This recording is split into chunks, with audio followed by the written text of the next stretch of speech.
Paano kung sabihin ko sa'yo na merong simple ways na pwede mong gawin para matalo majority ng tao financially?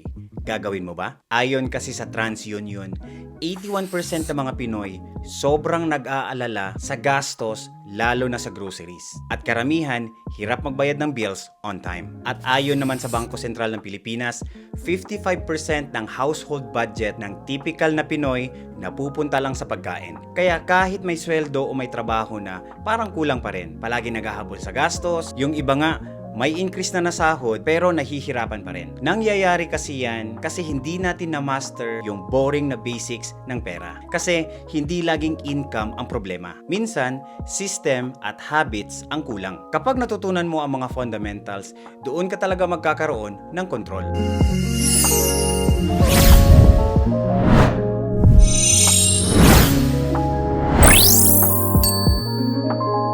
I'm Pinoy Personal Finance. Sa video na to, isi-share ko sa inyo ang pinaka-underrated pero powerful na habits na naging foundation kung bakit naging maayos ang finances ko. Hindi siya exciting, hindi rin flashy. Pero ito yung nagbigay ng pinakamalaking impact sa financial life namin ngayon. At ang good news, kaya mo rin gawin agad. Dati kasi, akala ko sapat na yung malaki ang income para umasenso. Which is partly true. Pero kahit mataas ang kita mo, kung wala kang tamang financial habits, malulunod ka pa rin sa gastos at utang. Sabi nga nila, it's not what you earn, it's what you keep and grow. Kaya kung ready kang matutunan yung mga simple pero life-changing na habits na pwedeng mag-ayos ng finances mo, watch till the end. Nung natutunan ko ang mga basic habits na to, dun talaga nagbago yung laro. Hindi ako naging magaling sa pera overnight.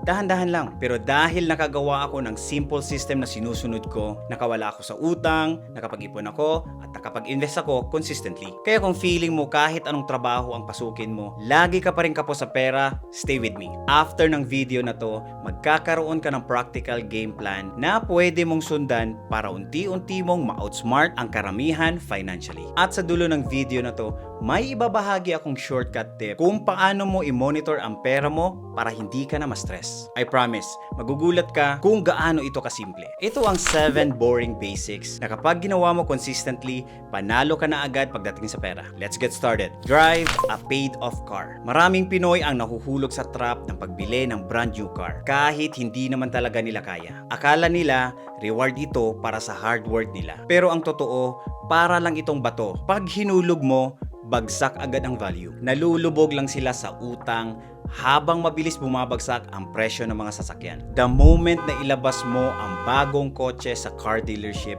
bumababa agad ang value niya ng 20 to 30%. Dito sa Canada, karaniwan may car loan na halos 1,000 per month kasama ng insurance. Kung iisipin mo, yung 1,000 na yan, pwede mo na sanang i-invest sa ETF or index fund na tumutubo ng average ng 6 to 8% per year. And over the next 5 to 10 years, lalaki pa ang value ng pera mo. Samantalang ang sasakyan, pababa ng pababa ang value. Cars are tools, not trophies. Kung status symbol lang ang habol, baka ikaw ang talo sa long run. Ang dami kong kakilala dito, halos majority ng sweldo nila na pupunta lang sa car payments. Hindi pa kasama dyan ang maintenance, gas at repairs. Isang sira lang ng makina o transmission, dagdag gastos na naman. Ang tunay na purpose kasi ng sasakyan ay makapagdala sa'yo from point A to point B safely. Yes, maganda ang brand new car, pero hindi siya investment. So kung gusto mong financially ahead ka kaysa sa karamihan, simple lang, drive a paid-off car. Hindi kailangan bago.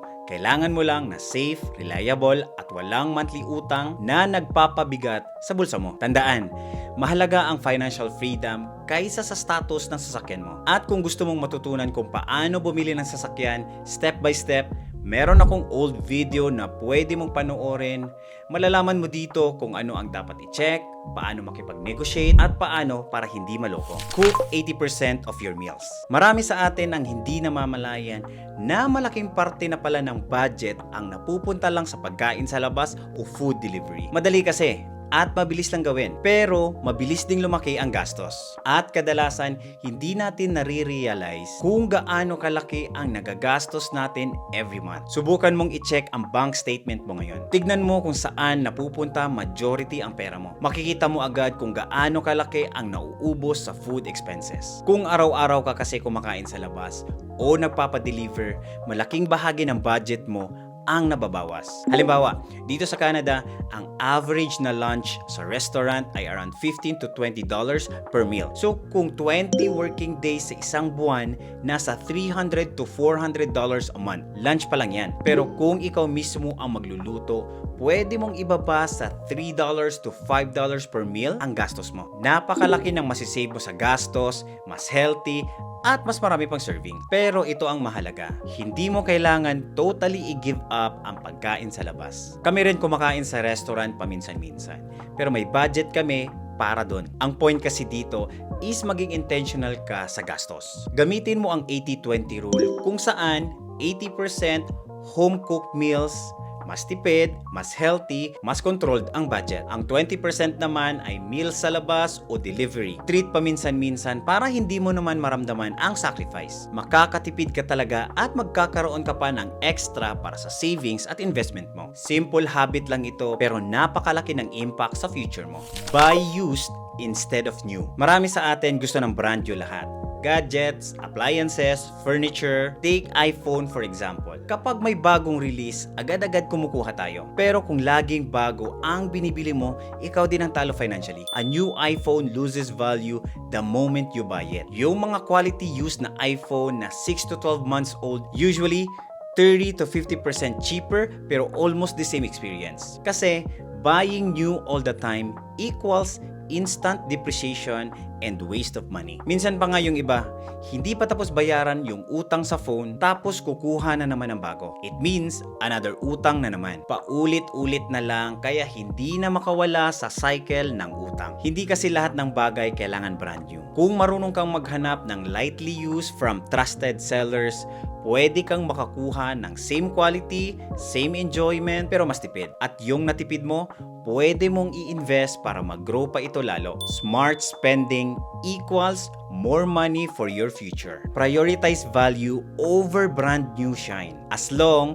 as functional at maayos ang gamit, sulit na yan. Remember, kung practical ka sa mga gamit, mas mabilis kang makaipon at mas maaga mong mapalago ang pera mo. Invest every month no matter what. Maraming Pinoy ang naghihintay ng perfect time para mag-invest. Baka daw kasi masyadong mataas ang market o masyado namang mababa. Or baka rin walang extra budget para pang-invest. Ang result, walang growth ang pera at naiwan ang potential wealth. Consistency beats timing. Regular monthly investing builds wealth over time. Kahit maliit lang na pera na hindi mo gagamitin for long term, pwede mong ilagay sa stock market. Think investing like planting seeds. Mas maaga at regular, mas malaki ang aanihin. Ito ang practical tip. Every month, dapat may fixed amount ka o fixed na percentage sa sweldo mo na ilalagay mo sa stock market. No matter what ang price o anumang mga balita ang naririnig mo. Kami kasi, regularly kami naglalagay ng pera sa investment o sa stock market and after buying, parang set it and forget it na lang. Tinitignan ko na lang ang investment every couple of months. Over time kasi, kahit maliit lang ang contribution, lumalaki ito salamat sa compounding at consistency. Kaya don't worry kung maliit lang ang kaya mong i-contribute. Lalaki din ang investment mo over the time. Mas maaga at mas regular, mas better. Kaya huwag kang maghintay ng perfect timing. One more bonus tip na ginagawa namin. Automate your investing. Set up your monthly auto-deposit o auto-invest sa broker. Mas madali, mas stress-free, at matutulungan kang i-build ang habit mo sa regular na investing. Avoid lifestyle creep. After a salary raise, isa sa pinakamalaking trap ng maraming Pinoy ay ang lifestyle creep. Habang tumataas kasi ang sahod, tumataas din ang gastos. Upgrade ng iPhone, bagong damit, mas mamahaling alahas, o bagong sasakyan. Sa huli, kahit mas malaki ang income mo, wala ka pa rin naiipon o nai-invest. Ito ang reality check.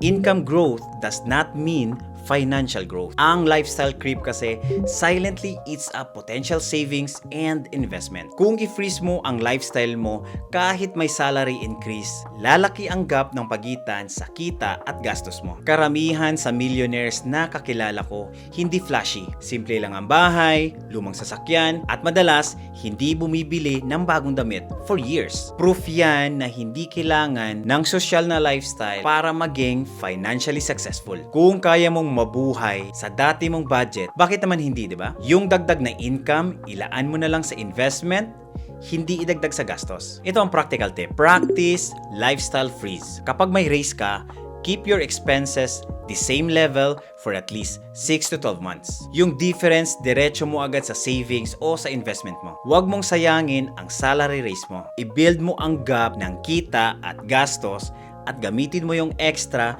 para ipag-grow ang pera mo. One of the best quote for this one: too many people spend money they haven't earned to buy things they don't want to impress people they don't like. Say no to most purchases. Marketing is everywhere.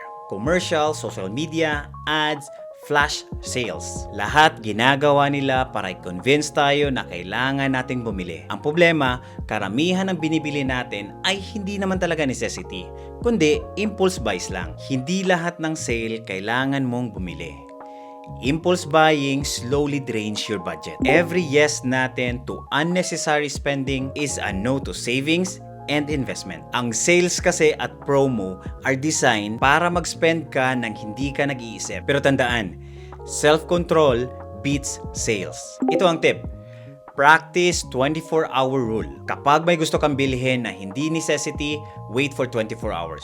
If gusto mo pa rin after a day and kaya ng budget mo, then buy. Kung hindi naman, save the money. Learning to say no to most purchases is one of the most powerful sa financial skills. Ang self-control today means more savings, more investments, and more freedom tomorrow. Track where your money goes. Maraming Pilipino ang madalas sinasabi ito. Bakit laging nauubos ang pera ko? Pero ang totoo, Madalas, hindi talaga natin alam kung saan napupunta ang kita natin. Kapag walang tracking sa expenses, parang butas ang bulsa. Madaling mawala ang kontrol at mas madali ring lumusot sa overspending. You can't control what you don't measure. Tracking your expenses builds awareness and discipline. Hindi kasi mahalaga kung anong tool ang gagamitin mo.